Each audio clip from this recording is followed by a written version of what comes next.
అమ్మలు, మహాభారతం కథలంటే మీకు ఎంత ఆసక్తి? నలుగురు ఎంత ముచ్చటగా కూర్చున్నారు. బాగా కూర్చున్నామా పిన్ని? కూర్చోడంలో లేదు పిన్ని, నువ్వు చెప్పే కథలా ఉంది అంతాను. బంగారు తల్లులరా మీరు.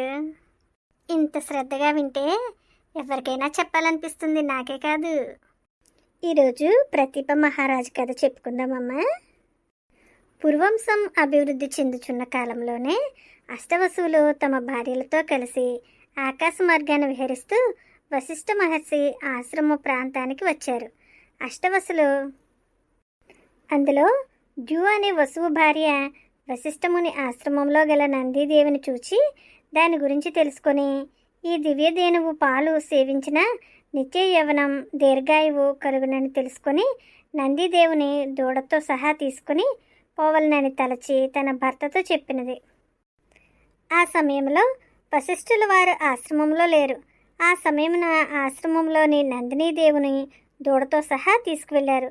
వశిష్ఠుల వారు వచ్చి దివ్య దృష్టితో విషయమంతా గ్రహించి ఆవేశంతో ఆ 8 మంది వసువులను భూలోకంలో మానవులుగా జన్మించవలసిందని శపించాడు. ఈ వార్త వసువులకు తెలిసి భయంతో వశిష్ఠ మహర్షి వద్దకు వచ్చి క్షమించమని వేడుకున్నారు. అప్పుడు మహర్షి శాంతించి శాప తీవ్రతను కొంత తగ్గించి సంవత్సరానికి ఒకరు చొప్పున శాప విముక్తి పొందగలరని, ఈ విషయంలో ప్రత్యేక శ్రద్ధ వహించిన డ్యూ మాత్రం శాశ్వతంగా భూలోకంలోనే గడపవలనని తెలియజేస్తాడు.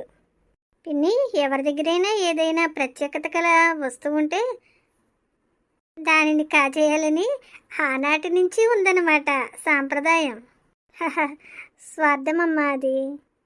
అష్టవసువులు ఇందుకు మార్గం ఆలోచిస్తూ దిగులుగా ఒకచోట కూర్చున్నారు. ఆ సమయమున వారికి గంగాదేవి కనిపించింది. ఆమెకు తమ శాప విషయం గురించి చెప్పి శరణు వేరారు. అమృతం సేవించే మేము మానవ గర్భవాసమున ఎలా జన్మించగలము తల్లి? మా యందు దయ ఉంచి నీవు సంతన మహారాజు భారీగా రాణిస్తూ మమ్ములను పుత్రులుగా కని జన్మించిన వెంటనే నీ పవిత్ర జలాలలో పాడవేయి.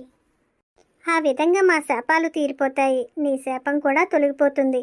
ఈ విధంగా మాకు శాప విముక్తి కలిగించు తల్లి అని అష్టవసువులు వేడుకున్నారు. అందుకు గంగాదేవి అంగీకరించింది. భూలోకంలో పూర్వంశంలో ధర్మతత్పరుడైన ప్రతీప మహారాజుకు సంతానం లేదు. ఎంతో కాలం ఎదురు చూసి పుత్రునికై గంగా తీరం చేరి సూర్యుడిని ధ్యానిస్తూ గొప్ప తపస్సు చేయసాగాడు. ఒకనాడు తపస్సు చేస్తున్న ప్రతీపుని కుడితోడపై ఒక సుందరాంగి కూర్చుంది. ప్రతీపుడు కళ్ళు తెరిచి ఆ సుందరాంగిని చూచి, నువ్వెవరు? నా అనుమతి లేకుండా నా తొడపై ఎందుకు కూర్చున్నావు అన్నాడు. అందుకు ఆ సుందరాంగి మందహాసంతో మోహించి వచ్చాను అని తెలిపింది. నేను పరస్త్రీలను కన్నెత్తి చూడను. నీవు నా తొడపై కూర్చున్నావు. ఆ స్థానం నా కొడుకు, నా కూతురు, కోడలు కూర్చోదగినది. నాకు కొడుకు కలిగిన కోడలివి కాగలవు అనెను. అందుకు ఆమె మారు మాట్లాడకుండా వెళ్ళిపోయింది.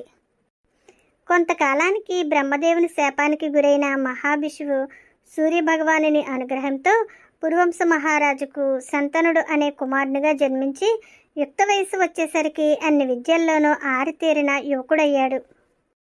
ప్రతీప మహారాజు తన కుమారుడైన శంతనునికి పట్టాభిషేకం చేసి రాజ్యభారం అతనికి అప్పగించి తను వనవాస ప్రస్థానానికి వెళ్తూ శంతనుని పిలిచి, కుమారా, పూర్వం జరిగిన సుందరి విషయం చెప్పి ఆ సుందరాంగి నీ దగ్గరికి వచ్చి నన్ను నీ భార్యగా స్వీకరించమని అడిగినా నీవు అభ్యంతరం చెప్పక నీ ధర్మపత్నిగా స్వీకరించు, ఇది నా ఆజ్ఞగా భావించి స్వీకరించు అని వెళ్ళిపోయాడు. తండ్రి మాటను ఆజ్ఞగా స్వీకరించి ధర్మపాలన చేయుచుండెను. వేటకు వచ్చిన శంతనుడు ఒకనాడు సాయంత్రం గంగా తీరంలో విశ్రాంతి తీసుకునే సమయంలో ఒక అపురూప సౌందర్యరాశి కనపడింది. ఆమె వైపే చూస్తూ శంతనుడు మైమరిచి, ఆహా, ఎంత లావణ్య రూపము, ఎంత అద్భుత సౌందర్యము! ఇంతటి సౌందర్యరాశిని వరిస్తే జన్మ పావనమవుతుంది. తనంత అదృష్టవంతుడు మరొకడుండడు అని తన మనసులో అనుకుని తన్మయత్వం పొందసాగాడు. ఆ సౌందర్యరాశి కూడా శంతనుని చూస్తూ వయ్యారంగా నిలబడింది. శంతనుడు ఆమెను సమీపించి, దేవి, నువ్వెవరు? నీ రూపలావణ్యాలు నన్ను ముగ్ధుని చేశాయి. నా పేరు శంతనుడు, ఈ రాజ్యానికి రాజును. నీవు అంగీకరిస్తే నా అర్ధాంగిగా స్వీకరించి ఈ రాజ్యానికి రాణిగా చేస్తాను అన్నాడు. అందుకు ఆ సుందరాంగి, మహారాజా, నా పేరు గంగా. మిమ్మల్ని వివాహమాడితే నా అంతటి అదృష్టవంతురాలు మరొకరుండరు. కానీ నాకొక నియమం ఉంది. నేను ఏ పని చేస్తున్నా మీరు అంగీకరించాలి. ఎదురు చెప్పకూడదు. నా మనసుకు కష్టం కలిగించే మాటలు అనకూడదు. ఏనాడైతే నీవు నా పనులకు అడ్డుపడతావో ఆనాడే నిన్ను వదిలి వెళ్తాను. అందుకు మీరు అంగీకరిస్తేనే నేను మీ రాణిని కాగలను అన్నది గంగ. ఆమె అందచందాలకు ఆకర్షితుడై ముందు వెనుక ఏమీ ఆలోచించక, దేవి, నేను నా అర్ధాంగిగా స్వీకరించడమే ముఖ్యం. నీవు చేయబోయే పనులకు నేనేమీ అడ్డు చెప్పను. నీ ఇష్టమే నా ఇష్టం అని చెప్పి ఆమెను తన రాజ్యానికి తీసుకుని వచ్చి అతి వైభవంగా వివాహం చేసుకున్నాడు. దంపతులిద్దరూ అంతఃపురంలో ఎంతో ఆనందంగా జీవితం గడుపుతున్నారు. వారికి కొంతకాలానికి ఒక మగబిడ్డ కలిగాడు. పుట్టిన వెంటనే ఆ పసికందును గంగానదిలో వదిలి వచ్చింది. ఈ విధంగా దాంపత్య జీవితంలో కలిగిన 7 కొడుకులను పుట్టిన వెంటనే గంగానదిలో కలుపుతూ వచ్చింది. ఆమె చేసే పనికి అడ్డు చెప్తే తనను వదిలిపోతుందేమోనని భయంతో అడ్డు చెప్పక భరిస్తూ వచ్చాడు. తనలో తాను కుమిలిపోతున్నాడు శంతనుడు. కొంతకాలానికి 8వ కుమారుడు కలిగాడు. ఆ పసికందు అందచందాలకు, రూపరావణ్యాలకు ముగ్ధుడైన శంతనుడు ఒక నిర్ణయానికి వచ్చాడు. యథావిధిగా గంగ ఆ బాలుని నదిలో వదలటానికి తీసుకుపోతుండగా, దేవి, నీవు చేసే పని చాలా తప్పు. కనీసం ఈ బిడ్డనైనా వదిలిపెట్టు అని అడ్డు చెప్పాడు. అందుకు గంగ, మహారాజా, నా మాటకు అడ్డు చెప్పావు కనుక నా మాట ప్రకారం నిన్ను విడిచి నేను వెళ్ళిపోచున్నాను. నేను గంగాదేవిని. వశిష్ఠ మహర్షి అష్టవసువులను మానవులుగా జన్మించమని శపించాడు. వారే నాకు కలిగిన కుమారులు. పుట్టిన వెంటనే వారిని గంగలో కలిపి శాప విముక్తులను చేశాను. ఈ 8వ బిడ్డ కూడా అష్టవసువుల్లో ఒకరు. ఇతడు మీ వంశానికి కీర్తి ప్రతిష్టలు తెచ్చిపెడతాడు. ఈ బిడ్డను సకల శాస్త్ర పారంగతుణ్ణి చేసి మీ వద్దకు పంపుతాను అని గంగాదేవి ఆ బాలుణ్ణి తీసుకుని వెళ్ళిపోయింది. చేయనది లేక శంతనుడు ధర్మ పరిపాలన చేస్తూ రాజులందరిలో తాను గొప్ప కీర్తి ప్రతిష్టలు పొంది దాన ధర్మాలు, యజ్ఞయాగాలు చేస్తూ ప్రజలను కన్న బిడ్డల వలె పరిపాలిస్తూ ప్రజాదరణ పొందుతున్నాడు. కొంతకాలం తర్వాత శంతనుడు గంగానదీ తీరాన విహరిస్తుండగా ఒక బాలుడు తన నేర్చిన విలువిద్యను ప్రదర్శించుకొనుచున్నాడు. ఆ విలువిద్యను తిలకించిన శంతనుడు అబ్బురపడి, ఇంత చిన్నతనమునందే ఇంతటి అస్త్ర విద్యా పారంగతుడా! ఈ బాలునికి ఇంతటి నైపుణ్యం నేర్పిన గురువులు, తల్లిదండ్రులు ఎంత అదృష్టవంతులో అని తదేకంగా ఆశ్చర్యంతో అతనినే చూడసాగాడు.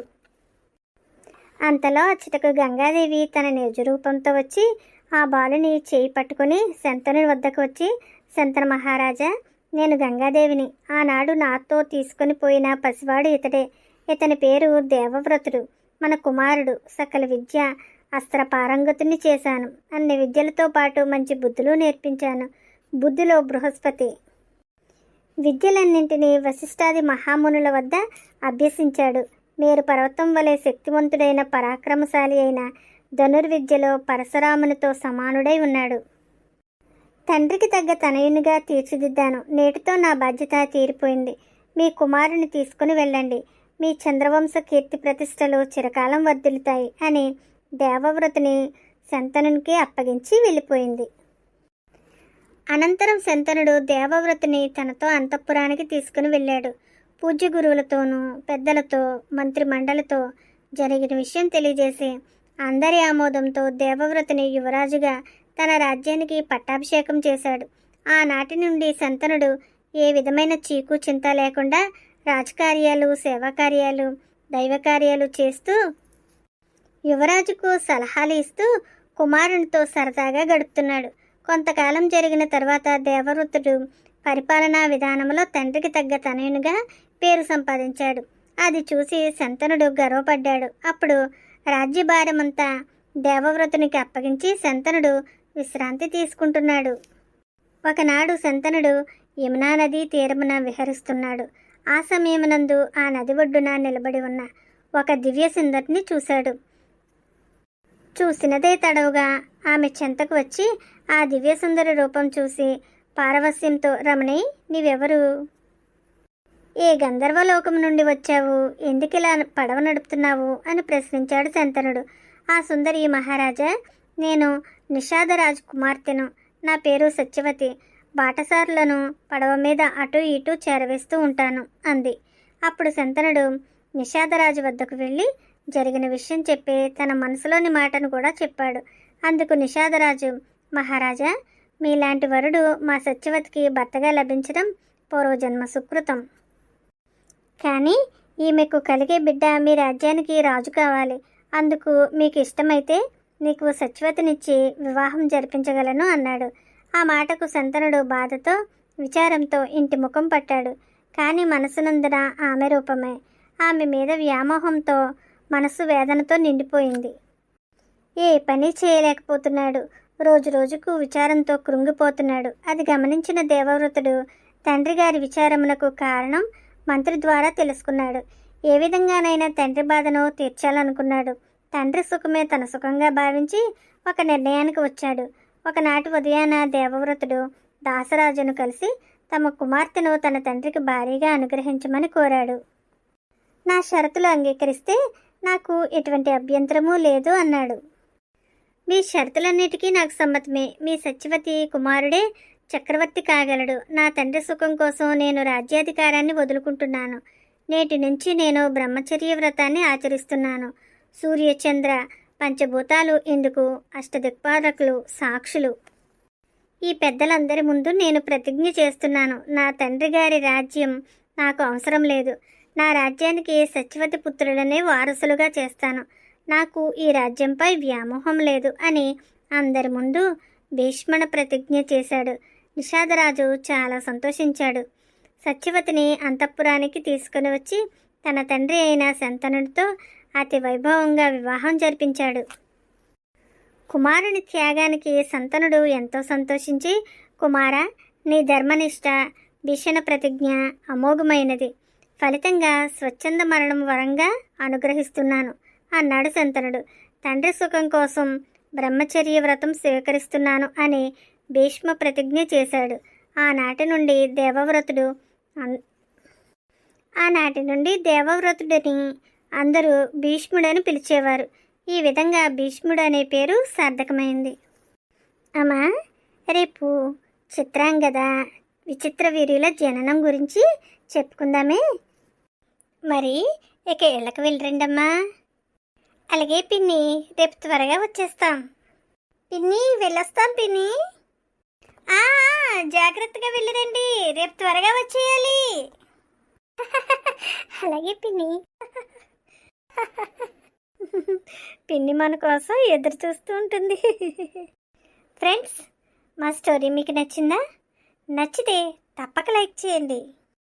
మా జై విహారిని తప్పక చూడండి.